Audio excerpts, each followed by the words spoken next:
सती माता दक्ष यज्ञ में पहुंच जाती है। वहां पर राजा दक्ष अहंकार में सिंहासन पर बैठे हुए थे। सभी देवता वहां उपस्थित थे, परंतु भगवान शिव का स्थान रिक्त था। देवी सती को देखते ही उनकी माता और बहनें प्रसन्न हो जाती है, परंतु राजा दक्ष देवी सती के आने से खुश नहीं होते। प्रणाम पिताश्री। महादेव इस चराचर जगत के स्वामी हैं। उनके बिना कोई भी कार्य शुभ नहीं हो सकता। आपने उन्हें निमंत्रण क्यों नहीं भेजा?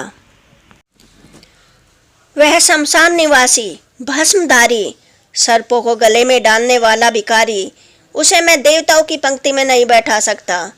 वह देव कहलाने योग्य नहीं है। बस कीजिए पिताश्री। जिस पति के नाम मात्र से अमंगल मंगल में बदल जाता है, उनका अपमान मैं और अधिक नहीं सुन सकती। जिस देह ने आपका अन्न खाया है और जो आपसे उत्पन्न हुई है, अब मैं उस देह का त्याग करना ही उचित समझती हूँ। और सती आंखें बंद कर योगाग्नि का आह्वान करती है। उनके शरीर से अग्नि की लपटें निकलने लगती हैं और वे महाशक्ति का रूप ले लेती है। प्रजापति मैं आदि शक्ति हूँ। समस्त ब्रह्मांड के संचालन में जो ऊर्जा है मैं वो हूँ। सर्वभूतों के तपन में जो श्वास है मैं वो हूँ। मनुष्य की नाभि में स्थित कुंडलिनी शक्ति मैं हूँ। ग्रह नक्षत्रों की गति मैं हूँ। विष्णु का सुदर्शन मैं हूँ। महादेव का त्रिशूल मैं हूँ। मानव कल्याण के लिए और महादेव से मिलन हेतु मैं तुम्हारे ग्रह में अवतरित हुई थी, परंतु तुम मुझे नहीं जान सके और अपने अहंकार में आकर महादेव का भी अपमान कर दिया।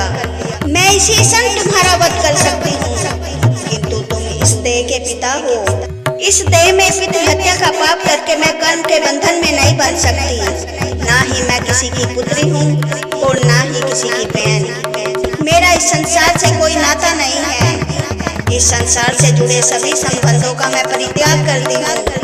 प्रजापति तुम्हारी अज्ञानता और अहंकार के कारण मैं इस शरीर का त्याग कर रही हूँ। महादेव अभी पत्नी विहीन रहे। समस्त संसार की रक्षा करने वाला भी अब जन्म नहीं लेगा। महादेव के क्रोध का भाजन अब तुम्हें बनना होगा प्रजापति, और तुम्हें ही नहीं पूरे संसार को भुगतना पड़ेगा। तुम्हारे इस दुष्कर्म का परिणाम। इस देह को जन्म देने वाली माता सरस्वती को मेरा प्रणाम और इस शरीर के सभी संबंधियों को मेरा अंतिम प्रणाम। हे महादेव, आपको प्रणाम करते हुए मैं अपनी इस देह को अपने योग और श्याम की ऊर्जा से भस्मीभूत करती हूँ। और तभी के तभी माता सती अपने योग और अपनी श्याम की ऊर्जा से भस्मीभूत हो जाती है।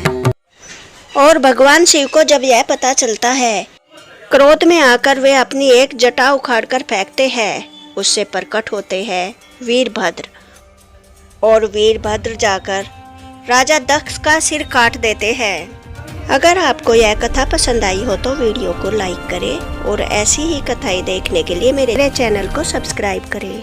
जय शिव शक्ति।